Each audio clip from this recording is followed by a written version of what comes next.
Bonsoir à toutes et à tous. 2 policiers du SWAT ont été tués et 2 autres grièvement blessés à Kenskov lors de l'explosion d'un drone kamikaze mardi. La police nationale a confirmé que le haut commandement s'est immédiatement rendu sur place pour superviser les secours et sécuriser la zone.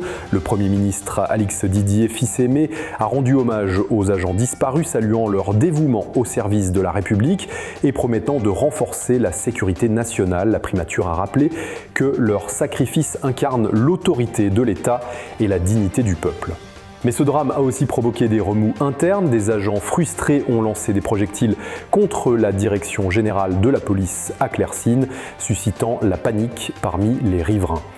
Dans une autre actualité, le président du Conseil présidentiel de transition, Laurent Saint-Cyr, a exprimé sa solidarité à la famille du jeune Vanderson Zami, tué par balle à Delma, 83. Il a appelé à une mobilisation nationale pour mettre fin à la spirale de violence et garantir un avenir sûr à la jeunesse haïtienne. Le Conseil des ministres a pour sa part adopté plusieurs mesures importantes.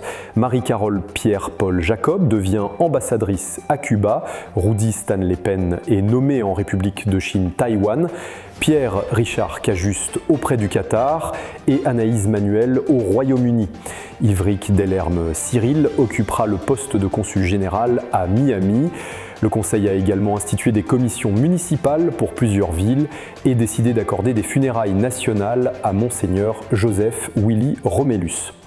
Sur le plan international, l'Organisation des États américains a publié une feuille de route ambitieuse pour Haïti. Ce document propose un plan global autour de 5 piliers: la sécurité, la gouvernance, les élections, l'aide humanitaire et le développement économique. L'OEA insiste sur l'urgence de neutraliser les gangs, de relancer le processus politique et de préparer des élections libres et transparentes.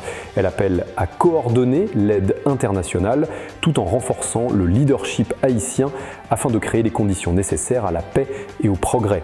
Les États-Unis ont également réagi au drame de Kenskov. L'ambassade américaine a salué la mémoire des 2 agents tués, rappelant leur rôle dans la lutte contre les gangs.